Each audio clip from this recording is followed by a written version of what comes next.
Y'all ain't even ready for today's episode. Woo! You're gonna love it so much. Oh my gosh. So It's today so we're good. talking to Sam Jolman. He's a therapist, author. He wrote the book. We actually didn't even get to talk about the book today. Sad about that. It's called The Sex Talk You Never Got, Reclaiming the Heart of Masculine Sexuality. If we are friends in real life, I have basically sold you this book. I have like paid you to buy this book because it means so much to me. I have read it several times, it has just radically changed the way that I experience my own sexuality, how I've done healing work around trauma I've experienced with men and male Yeah, sexuality, and then the way that I get to show up in dating without being weird about sex. And so it's yeah. meant so much to me. Have loved our conversation today. Curious what kind of stuck out to you, Lauren. Yeah, Sam does such a good job of doing something that feels countercultural Hmm. in the ground that we're taking back in sexuality in the Christian Hmm. world. Sam does a great job of not turning that taking back ground into vilifying men. His work so beautifully dignifies and honors the masculine. So if you Yes. love a man, if you are Hmm. a single man or married man, Yeah. this episode is going to leave you feeling honored and Hmm. encouraged at the glory of what God has made you. Oh, I can't wait for you to listen. Oh my gosh, we're talking about attraction. How do we navigate that in our body? How do we bless Mhm. arousal? We talked a lot about breakups and what could be possible in typically a journey that's really, really hard and scary. I share my own experience of a breakup this last year and how both Sam and Lauren were able to partner with me in that experience to just navigate hope and healing in that context.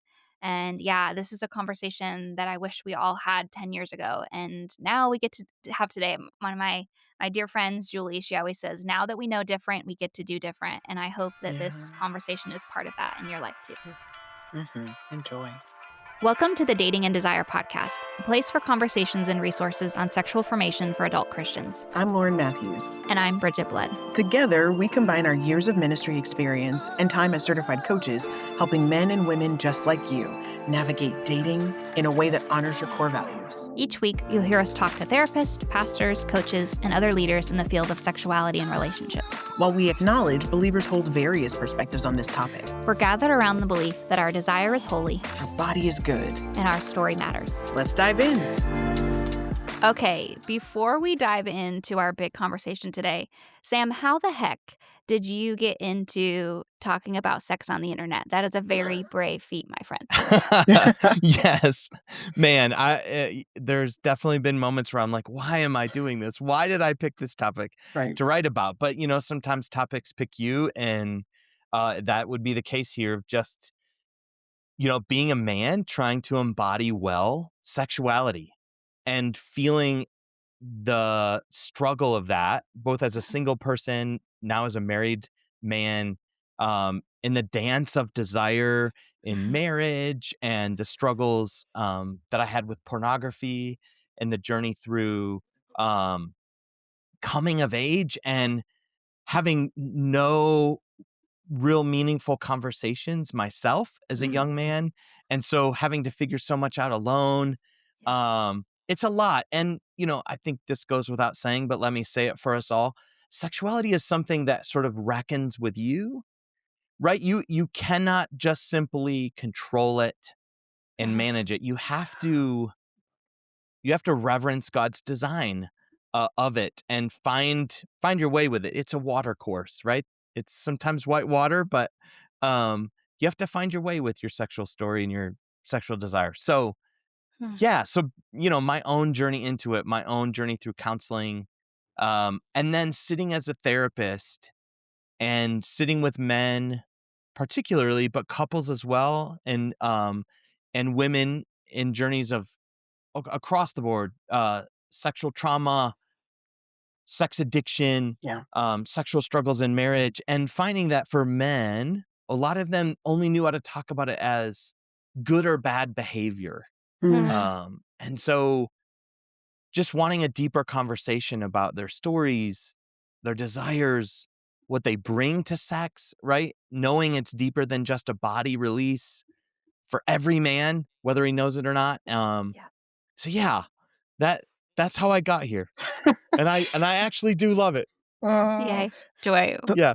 the way you talk about male sexuality is so beautifully dignifying of men. I think one Mm, of the ways in which I am recovering from purity culture is believing the lie that we're told about what men are, yeah, yeah, what they're like. Part of this realization was like getting married and discovering I'm not married to a dragon that wants to consume me. yeah. That's not who he is, and so, like, Eh, part of it is my personal experience, but man, when I think about my little boys that I'm raising, I'm mm, so thankful that there are so mm, many voices saying something different about what it is to be a man, and that their sexuality is more than seeking yeah, a release, but it is this beautiful, you talk about a lover heart and, like, this dance, this call to courage. Oh, it's so beautifully poetic. mm, We'll mm, we'll get into more of that, but I yeah, wonder, Sam, if you can, for some of our listeners who might be a little bit newer to this kind of way of talking about sexuality, desire, arousal, could you specifically give us your best take on a definition for sexuality? Because we're using that term in a way mm, that I think might be different than some people could use sometimes. Sexuality, and then for our conversation, arousal and yeah, desire? yeah, You don't have to yeah. remember it all. I'll remind you. Yeah, yeah, that's great. Yeah, sexuality is this other thing, right? Like, what is this? You kind of have eventually you have it awakened in your own body, right? But it's this other thing that what category does it fit in for us, right? How are we to relate to it? And I'm convinced that at its heart, sex is a form of play, that Mm, it follows the rules of play, and um that's the bigger category that it fits in, that it's meant to be a place where lovers play Hmm. together. Not the only place, right? And there's actually a lot of pressure on it if you don't play anywhere else, right? If you don't have other kind of light moments of inside jokes or even just playing simple card games or dancing or, if you don't have any other places of lightness or play, it yeah, can Yeah. put a lot of pressure on the play of sex. But I think sex at its heart is a form of play and a form of awe, that Mm. those two things come together in sex. Awe being this sense of being moved by another person, their mm, beauty. And by beauty, I don't just mean what they look like, but their whole person, yeah, right? The biblical word would be their glory, right? Their image of God, the way they mirror God's glory. But, and again, it's not that sex is the only way to have awe. Obviously, Yeah. we can have awe for anyone. Um, I'm simply saying sex is a specific version of that that brings together on play. yeah, so good. What about the role of arousal and desire? Yes. How would you define those things in the the bigger category of sex as play? Yeah, this one I think is the place that purity culture really comes off the rails, so to speak. I think so often in the church we've equated, anything that moves in me Mm, must be, either a half step from lust or lust itself, right? Like, oh my goodness, I saw a beautiful woman and I felt something. I must be lusting. And there's actually some study and research from Sheila Gregoire that confirmed that idea that men, and I won't go into it now, but that men in self reflection thought they were lusting Yeah. when probably, and what the data seemed to show is they were noticing beauty mm, Mhm. in another woman, and that beauty moved them. Right? And so what is that going on there? Well, we know now from science that the body and heart, it can experience different things around sexuality. It's called arousal non-concordance. And what it means is your body can feel arousal and it not be a statement yet of if you want or don't want that thing. Arousal is kind of the best way I've heard it described from Emily Nagoski is like your sexual radar. It's only telling you something sexually relevant to you is Mhm. present. And by sexually relevant, I just simply mean it's impacting your arousal template, your story. It just means something sexual is happening around you.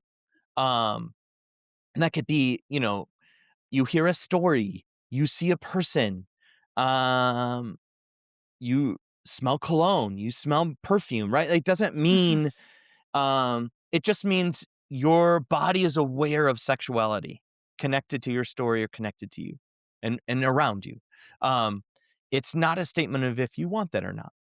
Yeah. So, that's a big difference when it comes to the category of lust, right? You can feel arousal and not feel desire. You can feel arousal and not lust. You can be moved by somebody and it not be towards fantasy and sexual objectification. You can actually appreciate another person's beauty and just move on.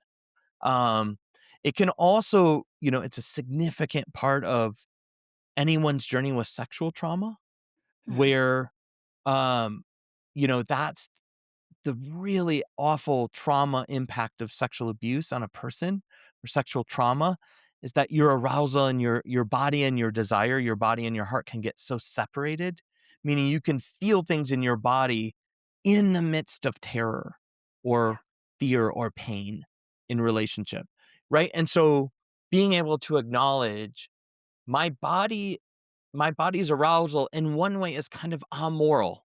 It's just Hmm, your yeah. body doing what it was made to do. Now, lust happens in the heart, sin happens in the heart. So, what is your heart doing with that? Right? Is where things start to matter, where you participate with your will and your desire and your actions, right? And that's where you need to have more ownership of Mm, things.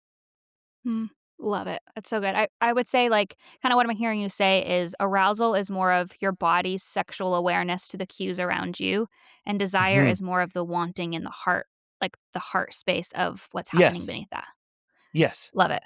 Yeah, So so I good. can I can notice an attractive person, physically attractive, intellectually attractive, spiritually attractive person, and own that. Oh, what a good person. What Yes. a beautiful person. But then desire comes in with what I want to have with that person, relationship, closeness, Right. maybe even physical intimacy. But that's a separate thing. I think that's such a helpful distinction. And I hope God uses this conversation to set men and women free who have been Yeah. conflating noticing beauty and wanting to do something bad. Oh, Lord Jesus, please let it be. Let it be because Yes. it's such a curse. Yes, it is. Yes. And I think that difference is maybe the most important thing you can understand about your sexuality is the difference between arousal and desire, body and heart. There's actually a woman, Peggy Orenstein, to get specific to the difference between men and women. She's a Okay. journalist. She's written books, Boys and Sex, Girls and Sex were Mhm. her two books, and it was just exploring kind of the young men, young women, late high school through college age, 18 to 25-ish range. Um, and her one sentence summary, she was trying to just clue into like, you know, get her hand on the pulse of what's going on sexually for young men and young women. Her one sentence conclusion is for if I were to say one thing to men, she would say men need to learn to connect to their hearts around their sexuality. Mm, Women need to learn to connect to their bodies around mhm, sexuality. So what she was finding is that men were participating in a kind of sex culture that left out their heart. Yeah. yeah, And they felt like they almost needed to. Like Yeah. that's what all men are doing, right? Aren't we all just hooking up and getting off, right? yeah, And she was finding in interviews that the men were actually, this goes against what I want. The young men were saying that. I don't even know why yeah, I'm doing this. And yeah, so her point was like, where does your heart go? Right? Asking men to pay attention to that. For women, what she was finding is that there was such a performance part of it. I'm trying to show up for the man, mm, and that women's statements of if it was good or not were mm, largely around if the man had a good time. mhm, Does he like me? There was not an awareness of, but what am I feeling in my own body? yeah, Right. And so she was saying it feels important for young women in her um in this case, to be more aware of their bodies and be able to connect to their own um sense of pleasure, yeah, right? Their own sense of arousal. And that men, we have this kind of thing that like I don't know if it's overstated, but, like, sex is kind of a man's thing, right? Mm, And romance is the women's thing, right? sad. Women want romance, men want sex. And it's so it so erodes Yeah, both for sure. for men and women, because men and women were created for both. Men need romance. Mhm, Men actually want romance. mhm, When they get in the secrecy of my counseling office, they talk about that, mhm, right? And women want sex. Their bodies are mhm. just as fully wired for sex as a man's. Yeah. Um, so, how have we separated these, right? Mm. Again, that body and heart separation seems to be a part of that. Yeah. Wow. It's been fascinating for me, right, as a single woman dating through learning all this on this side of marriage. Because I think that, again, when Lauren, you kind of mentioned it, there's been so much fear of like, well, these are okay conversations if I'm about to have sex with someone in 6 weeks or if I'm already married, like when sex is Mm, accessible to me. And I think it's caused so much damage, but also it's been so helpful and healing to be able to actually embody my own sexual desire to go, wait, like my desire to have this man's face of delight towards me is really good. And the way that plays out in yeah. a dating context is going to be different according to my ethic, right, than in a married context. But like that's still really good. And I think we have so much fear of talking about it at all because we always equate, I said this before, like there's a difference between sexual activity and sexual connection. So you can have couples that are sexually active that aren't sexually connected. But I also really do believe if we're ever going to change the narrative globally on this topic, we have to believe that we have the right to sexual connection within ourselves, even if we're not participating in a sexual activity with Mhm. someone else. And for me, I was reading your article that you had on Substack in January about how to bless arousal. And I mean, I've literally read it to so many people. Like, nope, I can't just have you read this article. I have to read it to you. It's so good. And you share this story about a couple, Tyler and Lauren, who they had dated. And then 6 months later, he actually wants to initiate a conversation with her to kind of clear the air. They're in the same social circles. And you tell that story. And I'd love for you maybe to tell a little bit more of that Yeah. story. But I was so marked by that because it felt like for me, I felt so validated of like, wait, this is holy too. Because I just have Mm, this righteous anger that rises up in me and like, well, unless they get married, then it's not a godly participation in sexual desire or a Mm, worth celebrating of sexual desire. Where for me, as a Christian single, like what I heard what my body experienced when I read those words was like, finally somebody's celebrating the thing that everyone is saying is a failure. And so mm, for me, that's why it's really moving. But curious for you mm. as writing it, can you tell us a little more about that Tyler Lauren story Yeah. that we're talking about? Yeah, so Tyler and Lauren, they dated for a while, and, Tyler decided there was just difference. He just had a sense, I don't think we're meant to be companions long term. Mhm. And that was through just the discernment of how they talked about life, their goals, everything, right? All the stuff that you're exploring and being curious about and dating, right? That you're thinking about and talking through. Um, and and so they broke up. And he just knew something felt unsettled for him. Um, and again, just the vulnerability of having dated, right? Just wanting some closure of mhm, For like, sure. are we well? Are we okay? Right? This is a person you've obviously come to spend some of your life with, grow to care about, right? Even if you don't feel like it's meant for long term. So Mhm. he reached out, they met um over drinks, and um as he told me the story, he was struck again Yeah. by her beauty.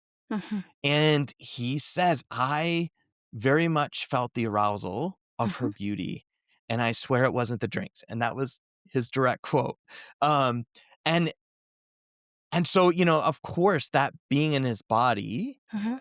left him with like, a curiosity of like, is this mean we should start dating again? yeah, Yeah. And they caught up on life and, chatted for a while. And again, that conversation just led him to that same, um, certainly hard conclusion of like, no, we're not meant to be together. I feel that Mhm. mhm, conclusively. And so he ended the night, you know, not obviously that immediate moment, but, it kind of came to a moment where he's like, all right, well, thank you. And there was a kind of peace now between them. Mhm. They shared the same social circles. Um, but there was a sense of like needing to steward his arousal. And Yep. what that meant was this is not a story my arousal can live in. Mhm. Meaning arousal, sexual arousal is made, I'm convinced, for the story of love and romance. Mhm. It's made and needs to be a part of a good story. Yeah. And he just knew this isn't the story for that. And I need to steward my arousal. And I'm using that language very specifically. You have a chance to help write the story for your arousal with um how you steer your life, how you treat your body when it's in Mm. an aroused state, right? How do you care for it? How you talk about it, how you talk to yourself, right? If every time you feel arousal, you're beating yourself up and treating yourself with self-hatred of like, Mhm. "Oh my gosh, what's wrong with me? Why am I so lustful?" Right? You will be harming yourself. And Yeah. so he just knew, and the language that meant something to him is, "I just knew I had to let my arousal die." Yep. I know that's Yeah. strong, right? The reality is he's not injuring himself in any way Mhm. by walking away, right? Your arousal can rise and it can recede. Yeah. It doesn't have to come to completion. It doesn't have to go all the way through the arousal cycle. Yeah. It can actually just fade. Now, it doesn't feel good, right? Mhm. Arousal's No. meant to carry you through a story Yeah. Yeah. to sexual release. Um, but it was the way to care for his arousal. And Yeah. so he moved on. Um, and I wish I wish you all could see his face when he told me this story Mhm. because there was such a sense of dignity, Yeah. right? Such a sense of like I've loved myself well. Mm. Um, For sure. like yeah, it was regal, right? Kingly. It felt like, Mhm. man, well Yeah. done. Um, yeah. Oh, so beautiful. I Don't have you want thoughts. Lauren, anything? I mean, I want every man to Mhm. experience the glory, the joy, the self-respect of knowing I can manage this and to receive the beautiful fruit of like, Yeah. I'm good, this experience is good, and I'm in control. How Mhm. Yes. powerful to feel like I can acknowledge, "Oh, she's glorious," and also, "She's not my wife." I can Yes. let her be glorious and want to move toward her, but know when my heart comes into it, not just my body, yeah, I'm not going to move toward her. I'm going to manage this. I'm gonna honor all of myself and her, and Yes. not just the part that my body is making me aware is true. Um, Yes. I mean, I'll say just one other thing. Man, if this as a dating coach who helps people walk through strategy to connect with people in an attempt to discern who is my partner in life. Oh, I just want to like write a curriculum for how to have a add this to my how to get over a breakup and say you get to have a Yes. conversation with people. You don't have to leave your church or your job or your volunteer Yeah. organization because you bravely tried to date someone and it didn't work out. So I just love this example because it really happened, but I love that we get a picture of what it could look like to have a peaceful ending to Mm. something, Mhm. Mhm. to a Yeah. romantic attempt. Yeah. Bridget, what's coming up for you? Yeah, I mean, I just feel really grateful of, like, this is why this matters. I'm not sure if we've talked about it on the podcast yet, but last year I went through a pretty significant breakup, and I'm Mm. so thankful that I had these words, like, about letting my arousal die in the back of my head because it had been a couple weeks after the breakup, and I see this, like, fascial work, somatic practitioner person, I don't even know how to describe it, and I have a male doctor, and it was the first time that I had a male touch me since the breakup, and so it was the first time that my body, like, felt a man's breath or, like, had someone holding me in the adjustment, and again, nothing was sexual about the way the doctor was touching me, but it was like my body went, "Oh, no, my lover's gone." Like, I was just, Mm. like, sitting there, and I'm trying to be present because 'cause I'm so overwhelmed in the moment of, like, "Don't make this weird," but also oh my gosh, I'm so aware that, Yeah. like, the way that I describe breakups is, like, at that point, it had been far enough along in the relationship that it was a miscarriage of a marriage. Like, it was Mm, really intense for me. It was like, "Wait, this mm, thing got birthed inside of me, and now it's dead, and now yeah. this is horrible." And so I got in the car, and I Marco Polo'd Lauren, and I'm like, "Lauren, my lover is gone." Like, Mm, I have no one to touch me, no one to kiss me, like, I had this man's delight, and now yeah. it's gone, and it is just, like I just remember, like, Marco Poloing her in the car, and I'm like, "I don't even really know what's happening, but I know that something's dying right now, and I just needed someone to know that this is dying." Yeah. Yeah. And for me, I'm so grateful. Like, I do feel so proud of that moment. Like, I feel so Mhm. proud and so connected, and it felt like it gave a lot of dignity to the death. And so I feel like even with my friends, I've been trying to use more of that language. I know, like, I've really admired, like, Christy Bauman's work. She talks a lot about, like, the life-death life cycle of sexual Mm, desire. yes. And how I think I'm thankful for a couple things. I'm thankful, like, this is why education is important because if I wouldn't I'm not gonna say if I wouldn't, but reading your article and having that in my head helped me navigate that moment. Number 2, like, I had to I could have very easily turned away because I felt really shameful that it was coming up in a Mm, doctor's appointment. right. And then number 3, like, having Lauren, like, having a friend to be like, "Nope, like, literally arousal is dying in my body right now. Please help. I don't know what to Mhm. Yeah. do." Yeah. Um Yeah. So I'm just really grateful, but that's like like, that was really, really, really Yes. beautiful, scary, horrible, all the things, but I'm grateful for both of your partnership in that moment. Yeah, and, again, Bridget, just to honor, like, what a sacred moment, right? Mhm. Mhm. And that you didn't turn on your body Yeah. and say, "What are you doing?" Right? And you didn't shut your body down or shame it or go with that, right? You let it go through its grief process, Mhm. um, and let it carry you to something has died, something has ended, right? There was a Mhm. dream birthed in me Yeah. Yeah. of a marriage, and, I mean, that to me is such deep blessing. Mhm. Well done. Mm. Mm. It's heavy, Thank you. Yeah. but well done. Mhm. Thank you. Yeah. Um, in the article we keep referencing, which we will link in the show notes, you said something, Sam, that really jumped out at me. You said, "Desire itself is a very complex experience, and it takes work to get in touch with our deeper desires, our truer heart." Thank you so much for naming Mm. that desire is complex. This is not simple. I mean, Yeah, the truncated version of desire that we got in purity culture or its iterations right, makes it seem like 1 plus 1 is 2. But when you're right, in the throes of determining, right. figuring out desire, oh my gosh, so thank you, 1, for naming that. Desire observes curiosity deserves, excuse me. Desire deserves curiosity and exploration.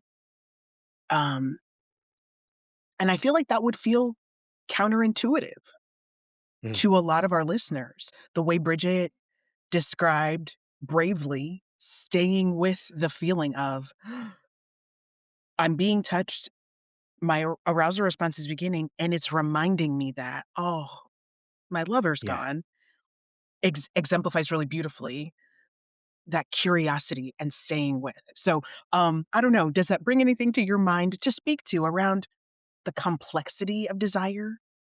Yeah, um, I'm just sitting in the seat of being a married man, and the dance even in our marriage of, you know, being sexually active and, like, how you risk desire, right? It still feels so risky, right? It's still vulnerable to bring yourself for me to bring myself to my wife, Yeah. right? And Mhm, express desire, um, to connect with her, sexual desire, and then the negotiating of, like, how where are you at?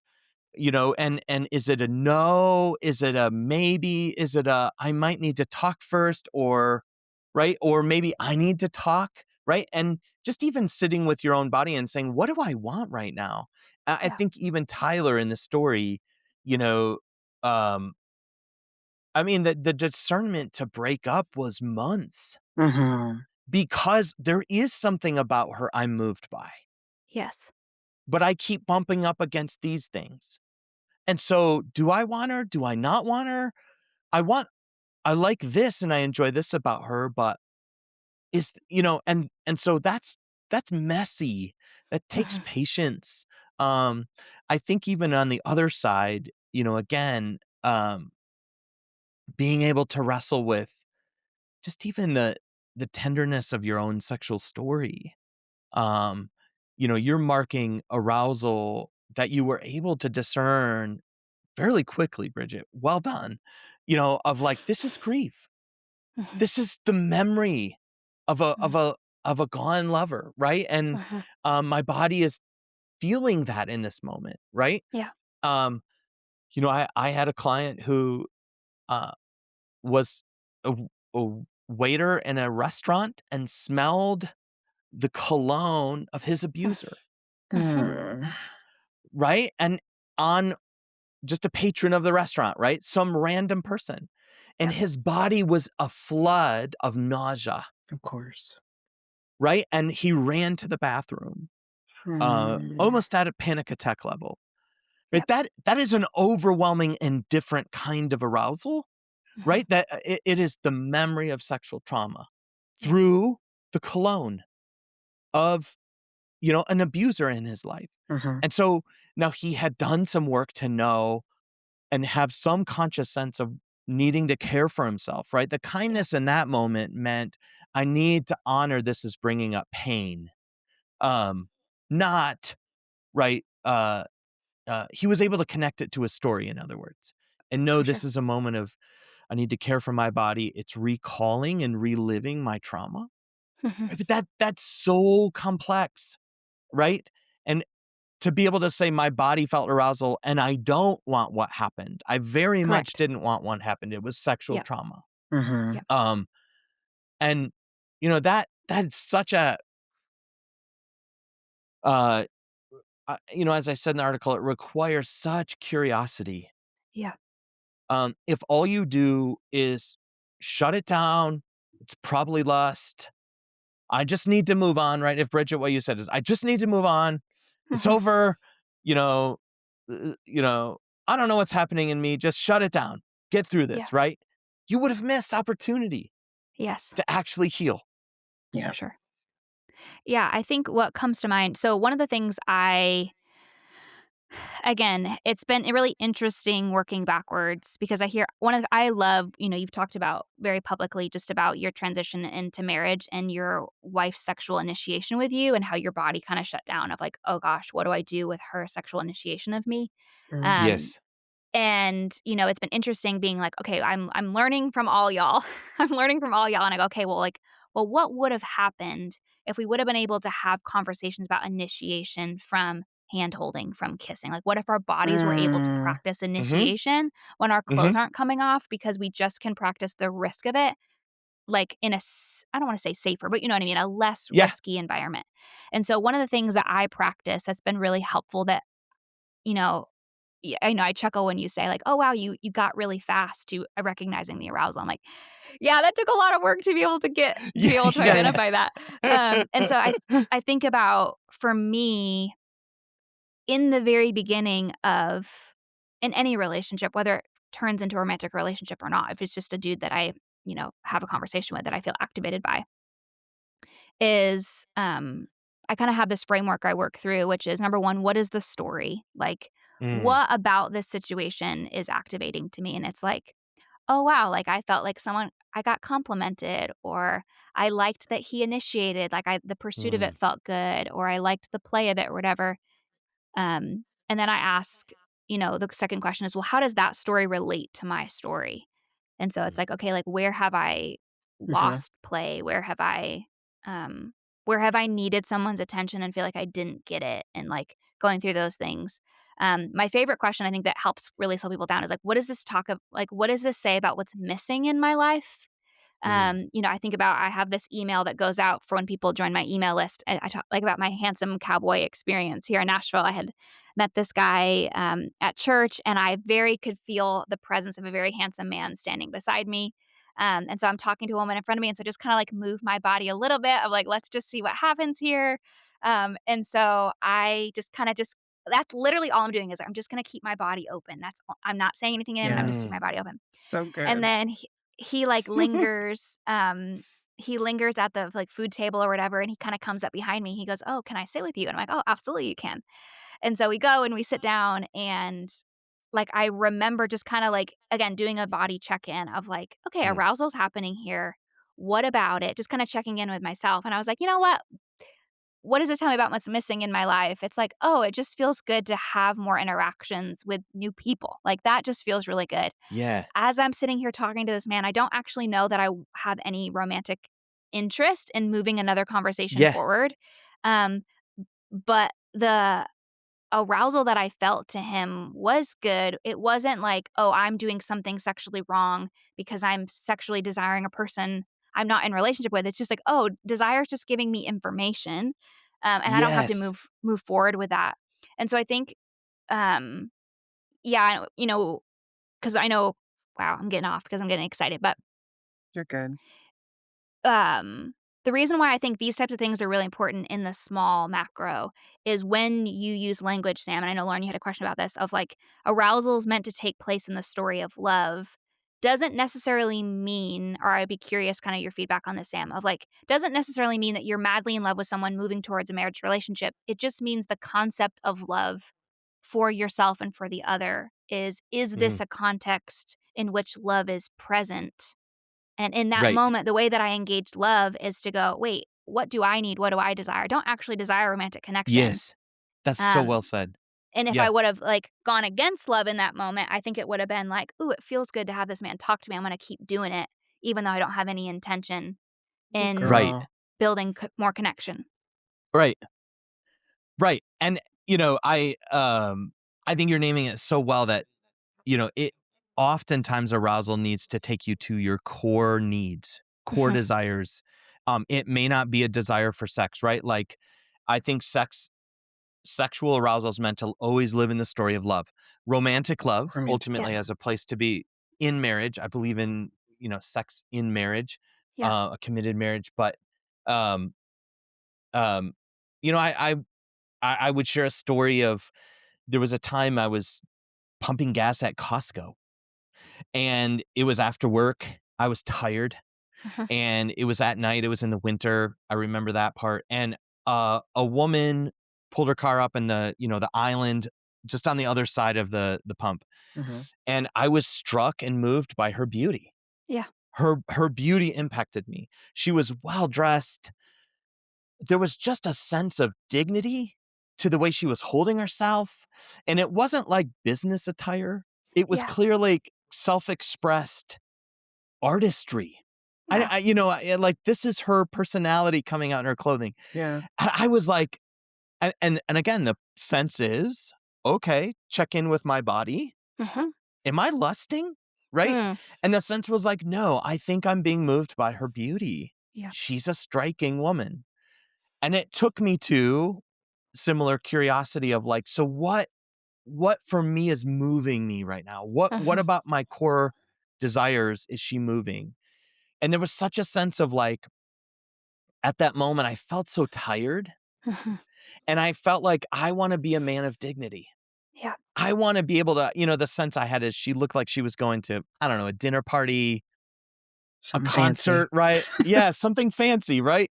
And a play, something. And I just thought to myself, I long to be the kind of man who has dinner parties Mhm. in dignified attire and Yeah. and and whatever in that moment, you know, of my life, that's what moved me. It was a season of just some exhaustion and work, right? Without a lot of play and just being, Mhm. feeling like I was a dignified person. So Mm. again, it would have been so easy to be like, "Oh, look at what's going on, like, I'm lusting," um, but I was grateful for that chance to connect more to my own Yeah. heart and in many ways to bless her as like, "Bless you as a woman of dignity who's moved me." I'm Yeah. grateful, Yes. that she carries herself well. Mhm. There's there's such disconnection between men and women in all of the world, and also very uniquely in the church space, and I think about the ability to be patient enough with what's happening inside of my body to reason to, "Oh, I admire this person. I'm not Mhm. trying to leave my spouse or be even actually intimate with this person. I just admire their ability to Yeah. play the guitar, put together a great sermon, or lead the orchestra well, or I like their shoes." Like, and Mhm. there's Yeah. a beauty of a really great Cole Haan loafer that I'm really digging, and, like, Mhm. to not be so arrested and shamed, really, by the noticing, I could get to greater connection. I think when you were talking, Sam, about, how you engage in or notice arousal with your wife, I just heard the same thing. Bridget, I'm so glad you brought it up. The same thing that's happening in dating experiences on a lower Mm, on a different playing field, right? Um, where we're not gonna end this in the bed necessarily, but, like, noticing and being brave with turning toward, like you did with the cowboy, or having an opening statement, later on in dates, mm, reaching for the hand and noticing, "Is that okay?" Or, "Is it mhm. not okay?" All it's the same. I highlight that because I think sometimes Yeah. we can talk about these in separate columns, like, we're talking Yeah. about arousal in marriage, we're talking about arousal in singleness as though there is some great divide, and while there are different end Yeah. games, this is the same thing happening. Correct. I think that's so important to highlight. Well said. I agree. Your body doesn't care. Your body's not thinking, I'm in marriage, I'm out of marriage. Your body is just doing what it's doing, right? It's just picking up on things relevant to you, relevant to your Mhm. story, sexually relevant to how God created you, Mhm. et cetera, right? Yeah. Relevant to just your needs in the moment. Mhm. Um, and I think that's such a good point of like uh not holding them as different things Correct. because otherwise it's such a sense of like, well, I've turned off for Yeah. dating and now I'm gonna try to turn on, Yeah. Oh. Ugh. right? And that sense of no, you need to learn how to, as you said earlier, Lauren, how to work with your arousal, Mhm. right? How to not be overcome by it or feel like you have to shut it down, but able to relate with it and not be at its mercy, but also not be an enemy to it. Correct. Like Yeah. this is a gift from God in me. It's wiring. Mhm. You said in the article, "Our arousal cycle is not a runaway train." Can we make Yes. T-shirts, please? Can we get T-shirts and just put that on it? Because, again, we are and this is inside the church and outside the church, Yeah. socialized to believe, especially male masculine arousal cycles, Mhm. once that train leaves the station, there's Yes. no stopping it, and the glory and dignity that you speak into all of our, arousal cycles by saying, "It's not a runaway train." It can be Mhm. unpleasant depending on how far Yes. down the track you're trying to pump brakes, but, Yes. like but Yeah. it's not impossible, and it can lead to better.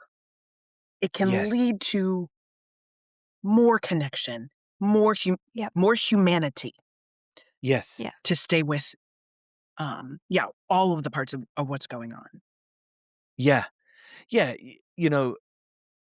I I'm sure there are people that this may be true of, but like, I don't, when I talk to men and women, uh, most are not saying, I just want to get off, Yeah. Mm, right? They actually want something else. Like if I ask a man that says he just really, I've had a couple men say, no, I just want sex. That's, and it kind of in this masculine kind of like that, you know, what? I just like it. Right. And it's like, well, why?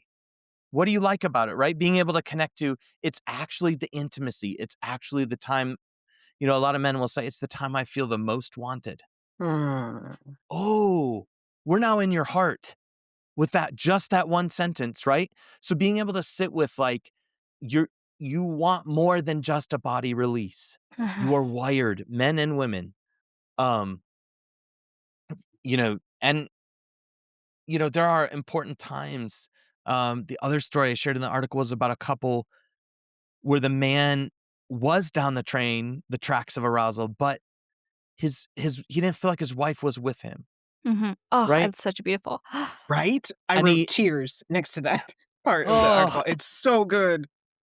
oh, and, being able to stop and make sure and this man stopped, and even though his wife said, "No, no, no, no, just finish," and, that actually cut to his heart, um, and he said to me, like, "Oh, it felt painful,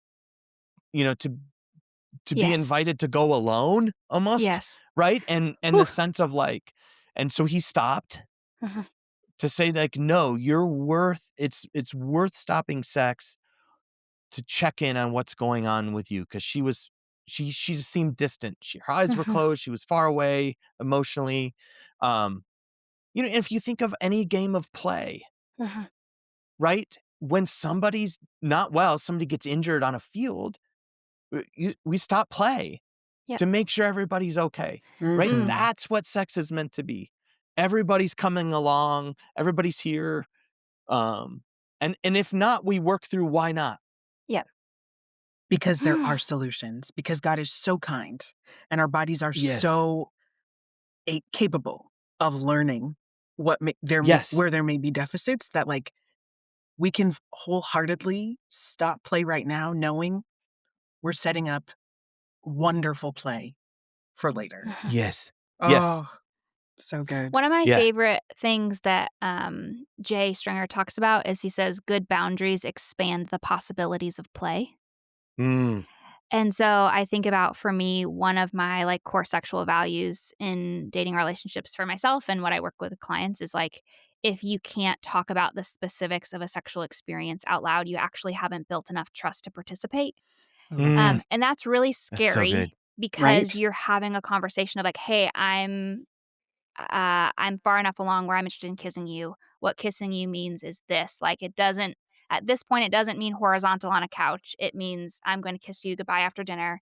But like actually saying those words out loud and checking in to go, hey, like, I think for me, one of the most helpful um, anchors, I would say, in that experience has been when we share our bodies like this, I want it to communicate this to you and making sure Mm. that both people are on the same page.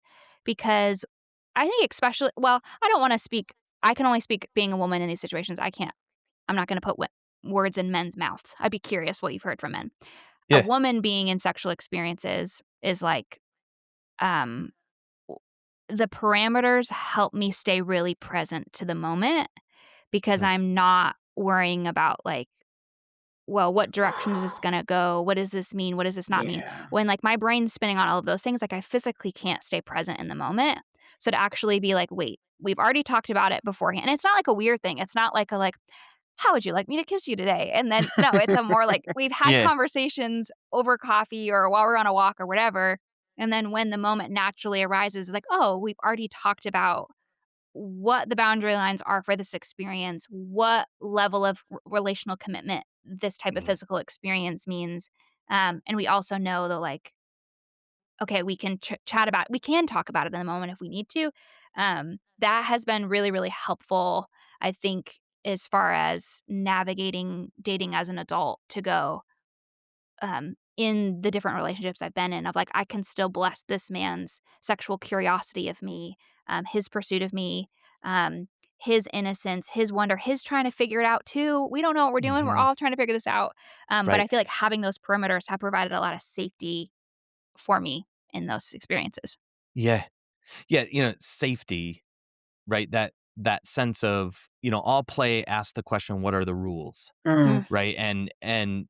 Um and again, it's not that you need to set a bunch of rules and have them all nailed out, right? We're not yeah. right. right. What are the the rules of football are very specific, but the rules of dance Mhm. are a little different, right? It's more of a ebb and flow, and it's the rules of gravity and Yeah. physics, right? It's not necessarily a set of standardized rules. So, Mhm. and I think sex is like that, right? Like, oh, I want to do this, but not this, or Yeah.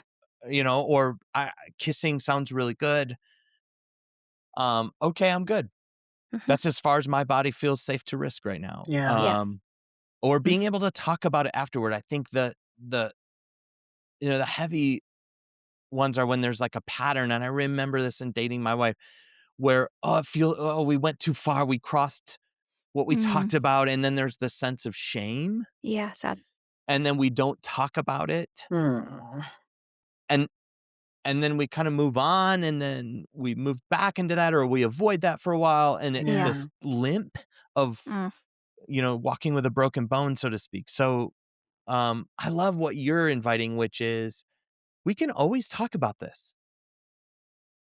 We can this is okay to talk about. It's not illicit mhm, to cross into conversations about mhm, specifics or sexual boundaries, And it's not or detracting sexual from safety. I'm so sorry, and it's not detracting from romance either.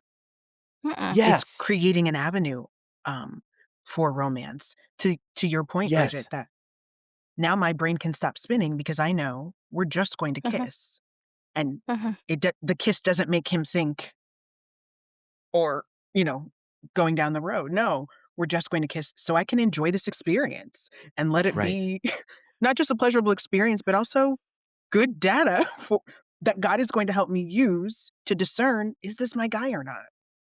Yeah. yeah.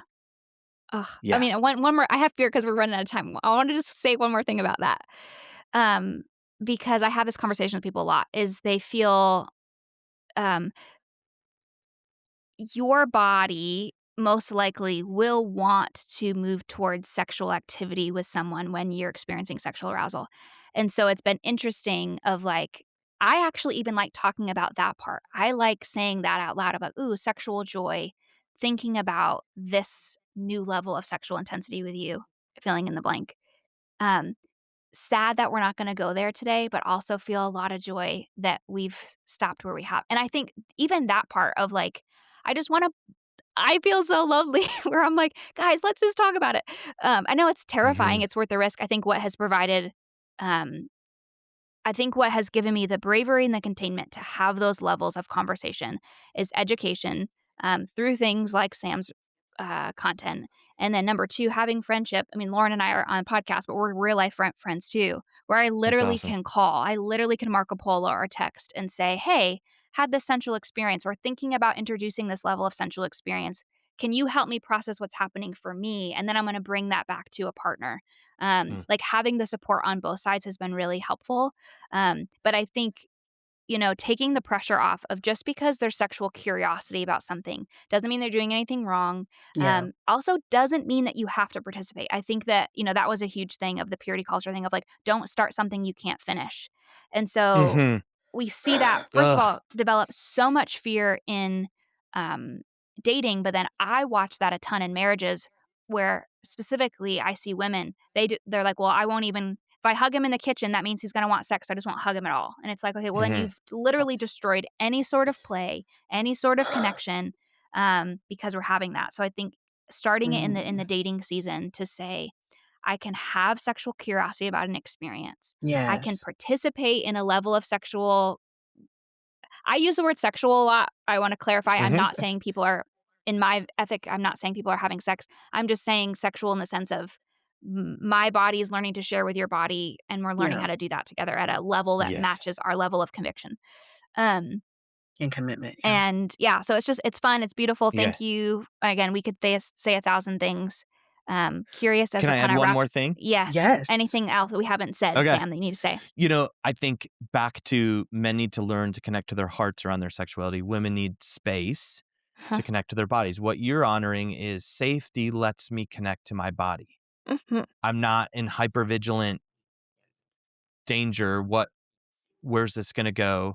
And I think as I sit with young men that, come from purity culture, and thankfully, it's starting to fade, but that sense of like, I'm out of control if right that men on the other hand are told, sorry, it's every man's battle. You Yeah. can't really do anything about it.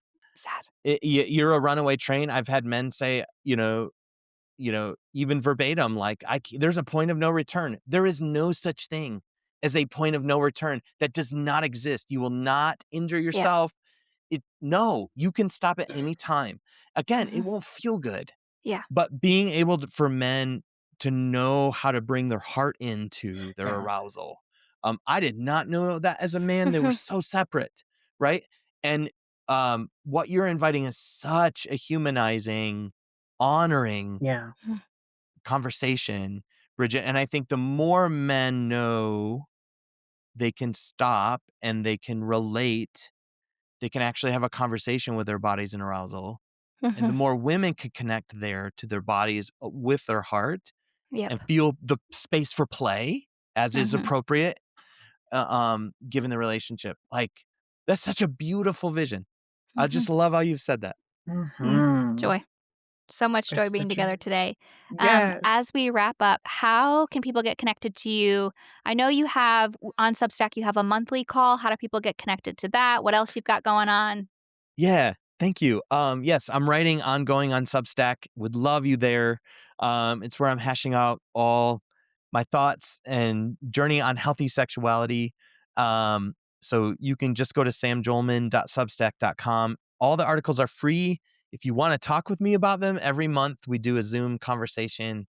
Um, and those are so rich for ongoing questions and frustrations, curiosities, all of that. Is that And then, just of for men? course, it's not. Okay. Good. It's not. And I've had mixed conversations, co-ed conversations. Sometimes it tends to steer towards men just by the nature of my writing in my book. And my book would be another place I'd love to have a Yeah. conversation with you. Yes. Obviously, it's me talking, but would love you to interact with that. The sex talk you never got. It's so Um, good. Thank you. Joy, joy, joy. Well, Sam, always appreciate hanging out with you and look Yes. forward to whenever we get to chat again. Lauren, Same. Bridget, I love what you're doing, and this has been such a joy for me too.